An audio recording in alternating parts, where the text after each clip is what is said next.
আসসালামু আলাইকুম।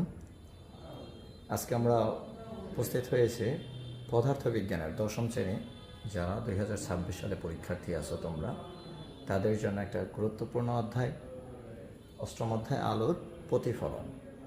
এই অধ্যায়ে আমাদের জানতে হবে আলো কি, আলোর প্রতিফলন, দর্পণ, বিবর্তন।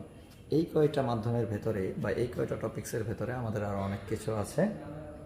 আমরা একটু শেখার চেষ্টা করি। আসলে মূলত আলোটাকে, আলো হলো এক প্রকার শক্তি যা আমাদের দর্শন অনুভূতি জাগায়।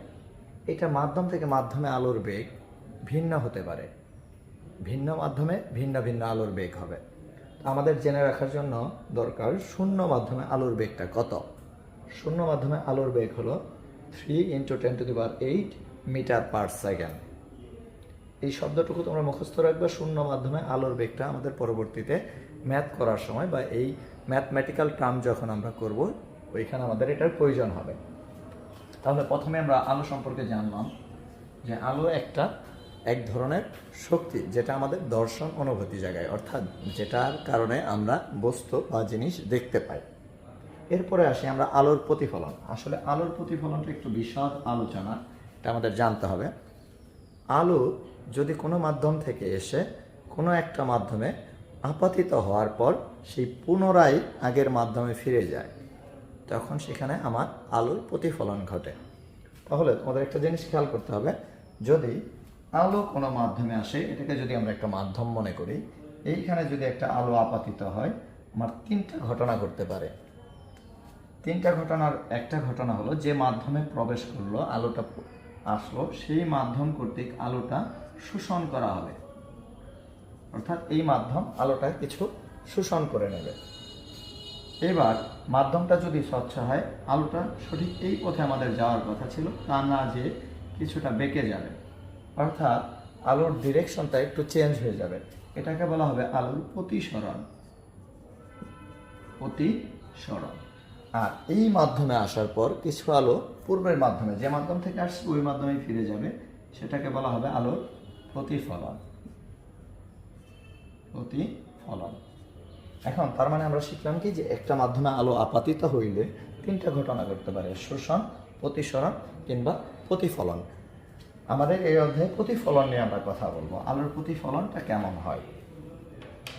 তাহলে আলোর প্রতিফলন আমি এখানে দেখছি যে এইটা যদি আমাদের একটা অস্বচ্ছ মাধ্যম হয়, এখানে যদি একটা আলোক রশ্মি আসে এবং সেটা আসার পথে, যেমন এও পথে এসে সেটা উবি পথে প্রতিফলিত হয়ে গেছে, এও পথে এসে উবি পথে প্রতিফলিত হয়ে গেছে।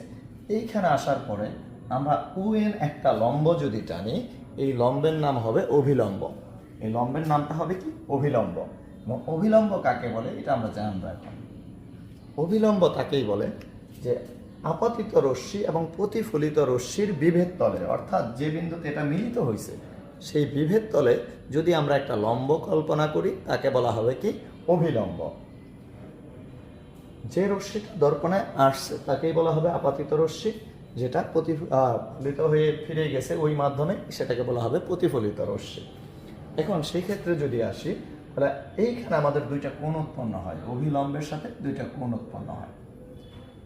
প্রথমটা হলো আপাতন কোণ। আপাতন কোণ জিনিসটা কি এটা আমাদের জানতে হবে। আপাতন কোণটা হলো, যদি আমরা বলি যে আপাতিত রশ্মি অভিলম্বের সাথে যে কোণ উৎপন্ন করছে তাকে আপাতন কোণ বলে। সেটাকে আয় দ্বারা প্রকাশ করে বা থিটা আয় দ্বারা প্রকাশ করে। এরপরে প্রতিফলিত রশ্মিটা অভিলম্বের সাথে যে কোণ উৎপন্ন করছে সেটা হলো প্রতিফলন কোণ।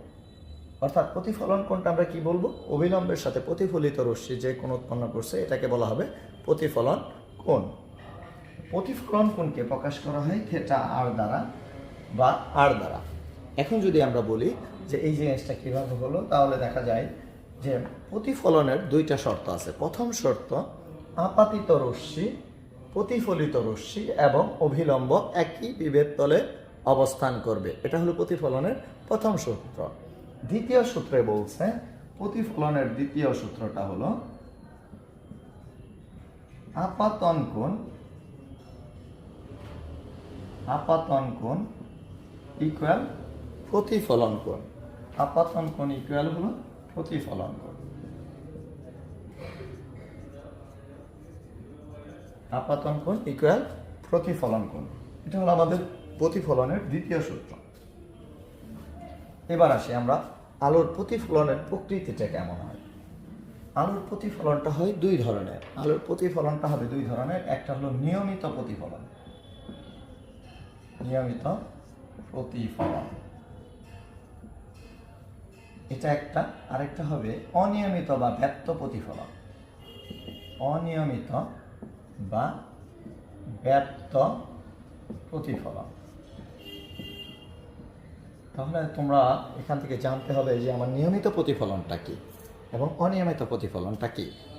যদি কোনো মাধ্যমে আলোক রশ্মি সমান্তরালে আসলো এবং সমান্তরালেই প্রতিফলিত হয়ে গেল, অর্থাৎ কোনো সমতলে, আমাদের নিয়মিত প্রতিফলনেরটা যদি আমরা দেখতে চাই যে এটা যদি একটা দর্পণ হয়, সেখানে আলোক রশ্মিগুলো যদি এভাবে সমান্তরালে আসে, সমান্তরালে যদি আলোক রশ্মিগুলো আসে, এগুলো প্রতিফলনের পর আবার সমান্তরালেই চলে যাবে।